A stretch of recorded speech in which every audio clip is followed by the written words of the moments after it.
Hey people, what do you say, guys? How you? Oh my God, zviro zviri kunhuhwa perfume yakanyanyisa. Zviri kushaura zviri kubva kupi perfume yakanyanya kudai? Izvo chinhu chiri kundinetsa chiri padhuze neni. Padhuze neni. So chofanira ma-earphones. How are you people? How are you? Wait a second. One. Muri say. Muri bohere. How are you? Muri right here. Oh. Right. This is so. Right. Tatenda Shinori, how you? Nox blah blah. Joyce Napea. Budisimukai. Say. My Masawi Mopela, how you? Lucia Wena. Say. Kuri boy, kwa muri my Masawi Stembeni, how you? That one. Guys, let's do bottle among my friends, guys, and that's now my close friends. And that's all now.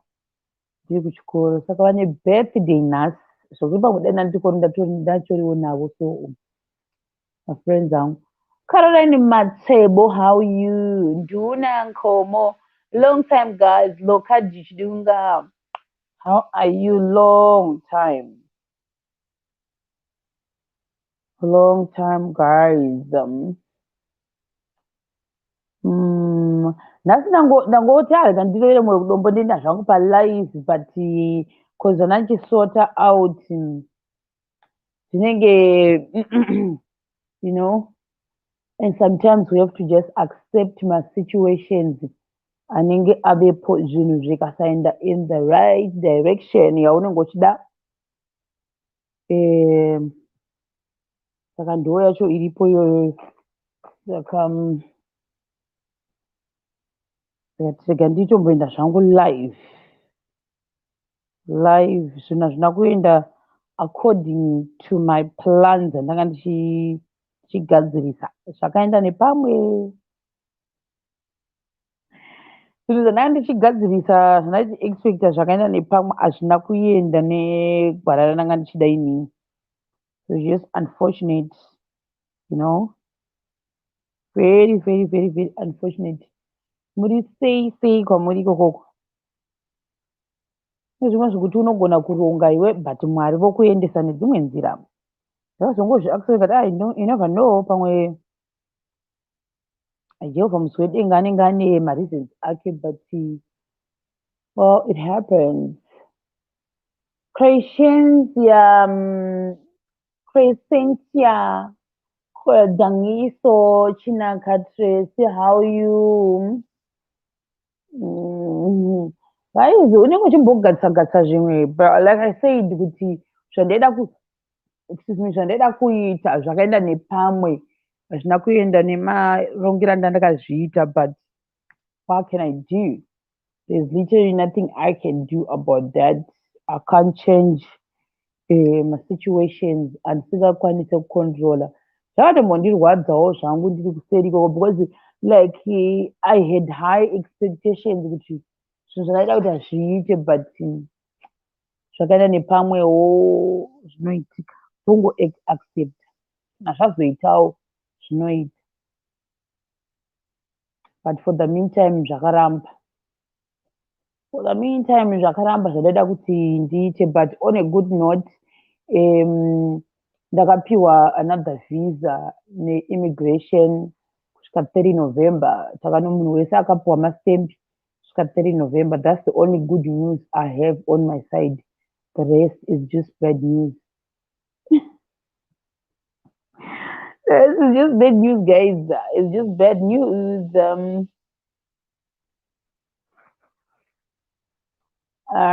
But zvinoitika inotambika.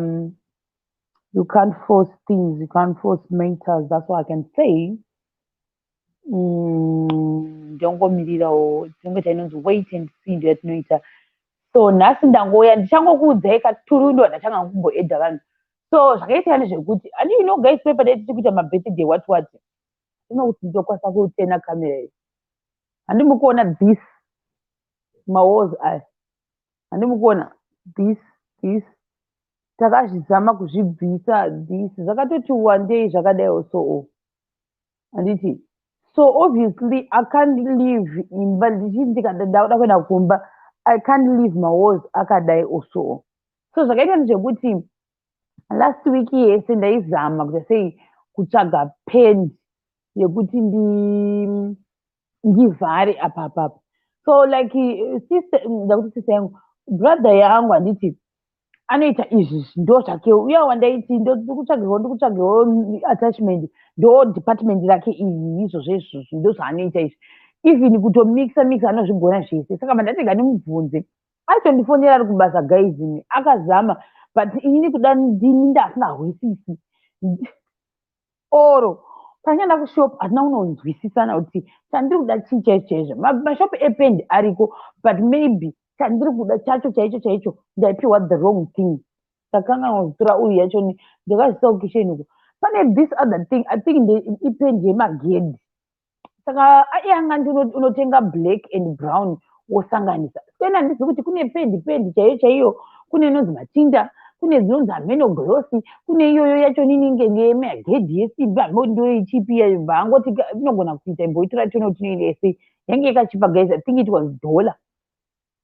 something chigaba ndakati ndipei the smallest yamunayo because hapana ingoda kungovhara tumasecos tuchiti the smallest ekupesera ndobva ndipaiyo but ndaivati ndikundoda inopenya yekuti ndikapenda negiri inofanira kupenya ndobva ndanobata simbi ndodati inofanira kupenya sesimbi iyi iyo ndobva vanotengesa chi pendi yofunga inopenda chi magedhi asi kuti pendi inopenda magedhi yakafanana neinopenda mobile I don't know ndikandida futi kuti zvipenye apa ndaraadza futi nemapicture emurumu munomu ndakatora chi mapicture zvikanzi yes inobuda apa pandatengeserwa pepo but chilidi ndechebrown but mukati umu ndeyepepo ndapedza tengeserwa pepo yaya neblack kuti right ndaya ndasanganisa mubva ndati handinazvika bana ndarasa ndibva ndanodiva ndatora zvimwe bva ndacheka zvigubhu bva atisanganisa itione bva ndasanganisa ndichimupa mapictures vaizama but indaitira zvemusoro wangu ndadero mai mwana ndasanganisa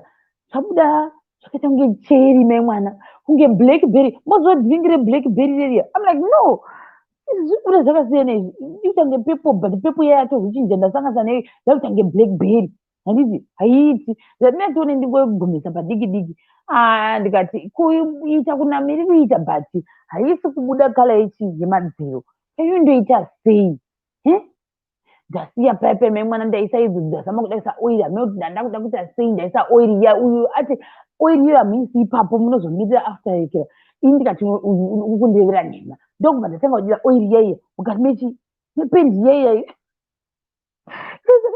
oiri mukati mechi mependi yaiya nditi pamwe ichachinja kuita chi brown yaramba kati no problem andifonera futi mazotengere ndikati handakoniwa ini ndakanyara ndobva ndazoita sei nhasi here nhasi ndobva ndachirega ndimukire makufeni ndotenga pendi sezvo zvirenge iri holiday ndotenga pendi ndaini ndikati dauchinja shopu ndaenda mushopu meme veduwe handikura nemha right now my heart is bleeding I wasted 10 US ndanyeberwa vanhu vemushopu memandinyebera ndavabvunza 20 times are you sure kuti pendi iyi ndeyemadzira zvikanzi yes ndikati are you sure ndikati can I open zvikanzi no hativhuri ndikati but ndozoziva sei zvikanzi because iri sealed ukaivhura tozovhara sei ndikati kuti chiri pai the smallest yatotekesa pendi is $10.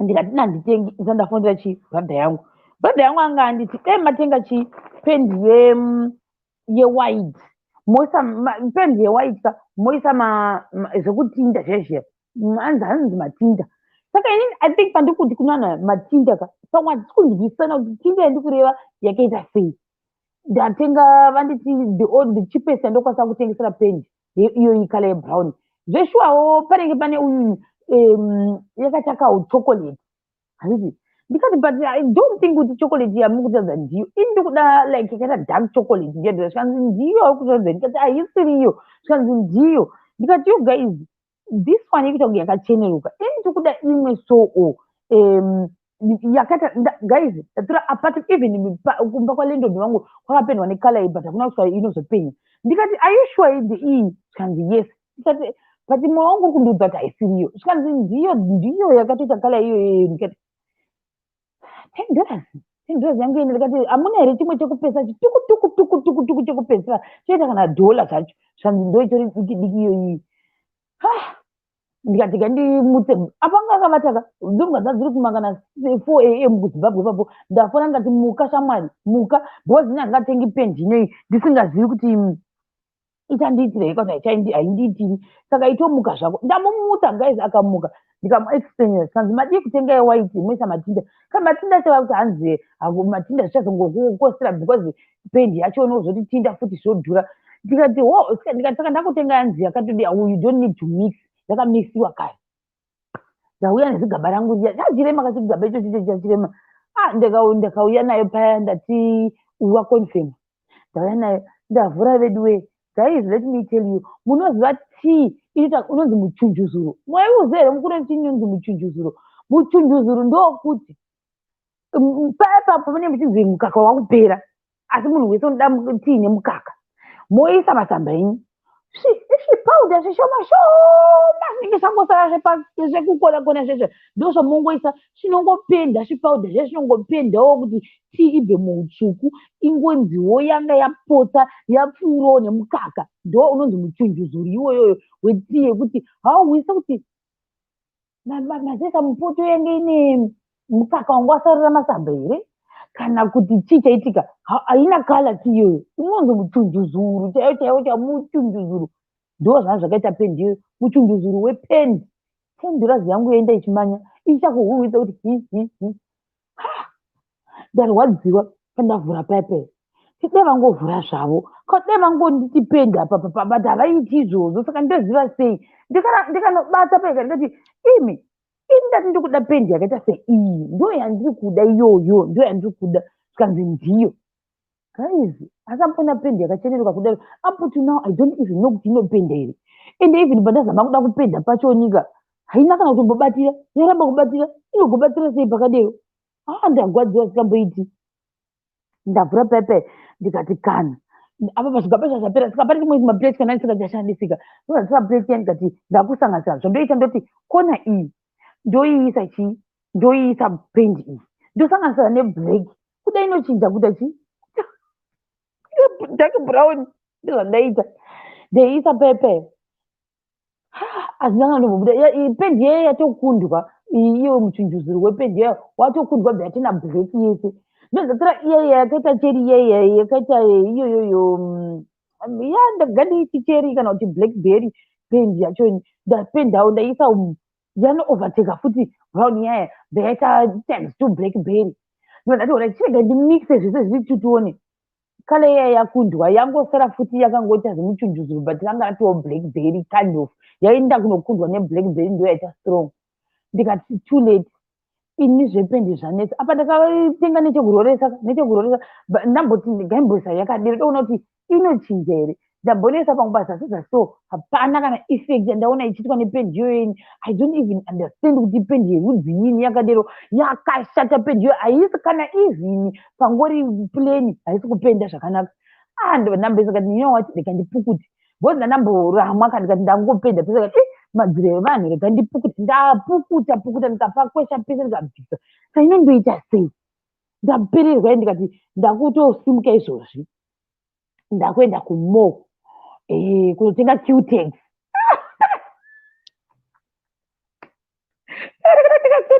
Yekala yakadaro so ndobva ndaenda kumo kuya kuya ndobva ndanotenga macutex maviri ekala iyoyo. Handiti guys, ndauya ndikada kuzama kupenda. Yes, pari kupendeka but manje kala yecutex ka yakatosiyana nekala yemadziro. Ndo chidzidzo chandatozoona nhasi kuti ndandapererwa ini. Ndatora cutex mbiri ndikati iyi karamba ndotsira imwe yachoni. Ndatora cutex iyayi. Cutex iyayi yaita overpower ende zvotoonekwa kuti pane cutex yaiswa apa. Zvinooneka. Handiti ndakati kana no ndondafonera brother yangu ndikati washi I think ndakundikana kana divorce yangu ikatorwa vanongotora zvavo but ndasikazodi kuti vasara vachiti mumba medu maita sei makavhandalizwa nemunhu mutema uyo. Ndasingade izvozvo ndosaka ndandizama kugadzira kuti hapana here kana kuti pendi ndokwanisa ita sei kuti ndiyeke kati kana zvadira nda kutongovaudza landlord wacho kuti ndokumbira mundipendere imba yangu apa zvavanoita vanoti tora picture. Vanoda kutora picture guys. Vakapenda kadzimba dzese ini ndasingadi manje kuti vazoti munhu mutema wakaita sei wakasiya ashura madziro. Handisi kuda izvozvo. It was just a mistake zvakatoitwa maseltepe ataiisa pepe. It's not like kuti ndakakuzvira ndichida guys. Zvikutondigwadza ini. Tazama everything. I tried everything. Kusvika guys, kusvika ndaita resort kucutex. Ndapererwa. Saka ndakutongofunga hangu kuti ndochingoudza landlord kuti landlord ndokumbira kuti munhu wepende auye ambondipendera. Unobhadhara $30 kuti apende imba. Takamabhadhariswa $30 last year muna October vachiyekera because waitaura kuti mupendi wopenda wochinja wobhadhara $30. Saka inini I didn't want to waste that $30. Ndaida kubuda $3. But right now I think ndakutosvika ku $25. Ndatenga cutex achandobva ndachadya mari dzandakutorwa mbiri ndobva ndaenda kutenga wrong paint. Musi futi uya ndakanotenga wrong tindi nehekera. Saka brother yangu angoti saka kupenda kwacho vanoti mari ndikati vanoti zvoni $30 dzakamba zvikuona nyanyongoti mungobhadhira ka because iko zvino muchanotenga futi makutosvika kana $50 ke muchimonotenga wrong zvotongowana nemungobhadhira $30 yachoni but hasingadi. Saka I think ndozvandichatongoita. Ona munhu wakunotenga cutex ndanga ndaita sei. Handivazivi manje mapainters ekunoku plus zvonetsa kakungoti unongoenda kumutea zvasiyana nekuZimbabwe kunoku. Dai brother yangu anga ari kunoku it was gonna be easy aingondiitira. Ndiye anoziva zvekupenda ini handizvigoni. Saka yatopera story yangu. I think bandazofonera uya yazuda anombouya pamalive angu uyayo ndiwa ndazofonera ndichimuudza kuti ndaita problem yakati akati I think ichingotaura nalandlord wako nyange akatsamwa but at least uchazvibhadhara. Saka chingotaura nalandlord wako. Wataura nalandlord wako nyange akatsamwa but nyange wabhadhara handifungi kuti pangaita issue because ucharamba uchasei usatidera zikati anditatosvika izvozvi ndakutosvika mari yacho yese ndabuda apa ndatofunga kuti naimi ndikaonekwa ndichituruturu nechibhaketi chependi ndichachirasha sei. Chibhaketi chedu chakangozara hapana chazvachashanda hatina ende hakuna zvachichatomboshanda nothing. Nyange zvikanzi unonzoda kutakura kuenda naye kuZimbabwe chirichicha guys. Ndinotofunga kuti ndaichofunga kuti kana ndichanoirasha ka handifaniri kuirasha paapartment panapa. Ndofanira kucrossa road ndondoirasha kumhiri kwerodhi uko mukati.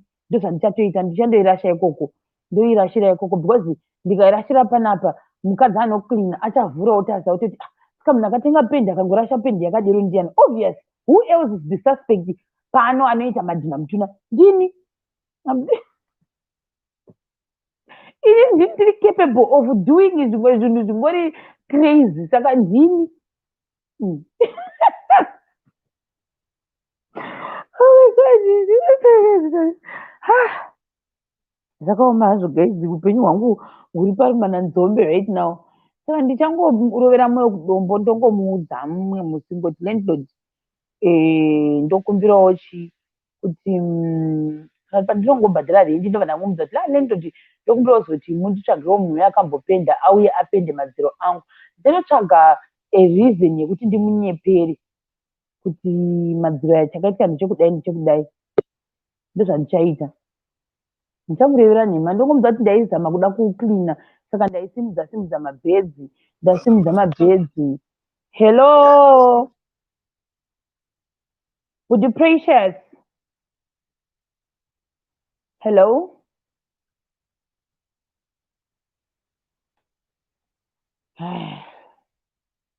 yo hanzi mamo hanzi yanaye kumusha Jesus Christ ndoko yanaye kumusha sei guys do you know kuti kune chinhu chinonzi ma-kgs pane chinhu chinonzi ma-kgs ndanditsvage ndikutsvaga uyu ndakutonorwa ndenguva ndatsvaga remote handisi kuziva kuti yaendepi kune chinhu chinonzi ma-kgs mai mwana unotozoona kutoti ma-kgs awakuvarira wacho nependi yacho yaungatenga ne$10 ka it's not even worth it. Oh my goodness. Yeah, saka that's pretty much what happened zvazvo panyaya yangu yeuyu. Ndichangomirira maybe kusvika 4 minutes then ndobva ndakata ndozorora.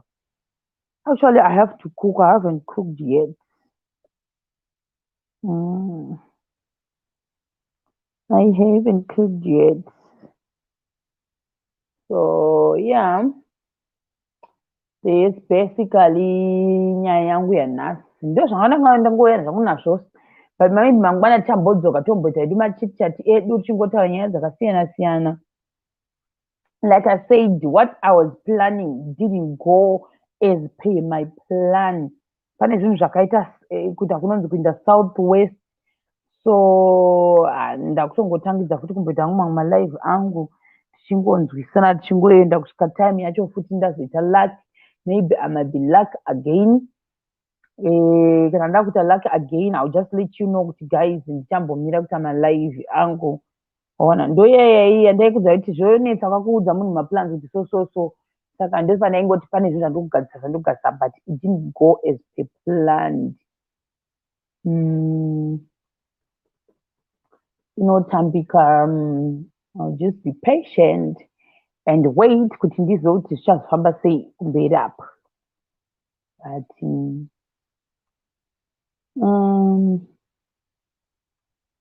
matione guys, ndaisa lingi mukati umo kana pasina ndinobva ndakata ndozorora ndobika zvangu because I haven't cooked yet. Ndobika zvangu ndiwane kuti ndiwanewo chokuvavira mukamwa. Guys, ndokuona mangwana I'm back again with our live streams. Oh my god, by the way, yedu yechingwa maybe we have to resume it. Game yedu yechingwa. So kana pane ada kusponsor game yedu not yechingwa, sorry, game yedu yema-apples. Yeah. If there's anyone ada kuti ati sponsor, I think it's gonna be 4 if I'm not mistaken. Kana aripo anenge ada kuti sponsor because this time I think tine mazimba ngakati one day anga aripo zvakare pauyu yacho niyoyo. Kana aripo ada kusponsor game yedu iyoyo kuruma ma-apple ndofunga achibva mune one team achienda next team. Just let me know. Totsvaga date maybe next week but one, because it seems as if I'm still here because zvinhu zvangu hazvina kunyatsa kuzofamba zvakanaka semarongero ndaifunga kuti zvichaita, so I'm still here and ndotaimira zvakare kuti pamwe zvichaita next time mawana manje. But anyway, kana aripo anoda kuita sponsor yedu anongotibata zvakare kuseri ukoko then tokontinya negame because magame anonakidza kana pane kamubayiro kudai haazonakidza sikamboiti unongonyatsoziva kuti yes handamudira ziya zviripo. Saka vanhu maparticipants ndinawo but ndakambovati vamire then toronga kuti musi wani watinoita guys. So get in touch with me mondiudza kuti aripo ada kusponsor that game yedu yekutora ma-apple chibvisa mumwe muchigaba chiendesa munext gaba. I think ndo game next yatida kuita zvakare iyoyo. Nhasi ndasingakwanisi because what happened kuseri kwakaipa saka ndasingadi hangu kuita game nhasi ndangoti gasechi ndikuita kunga kastori kangu ndichirecover from my heartbreak behind the scenes. I always have heartbreaks, guys. My heartbreaks from my heartbreak. The airless heartbreak iyoyo saka but ndatouya kudai guys ndamuite guys ndikutouyawo ndida kuti mundinyaradzawo muzondisimbisa but now hamusi kuda kuda kumboya kuzondisimbisa ende makaoma its okay zvazvo handina hangu problem nazvo inini ndakuenda. Thank you nox blah blah. I'll see you tomorrow. See you tomorrow, guys. See you tomorrow. I'm gonna sleep. Blessed Maposa. How are you? Ndakuenda, guys. Bye. Good night. I will see you tomorrow. See you tomorrow.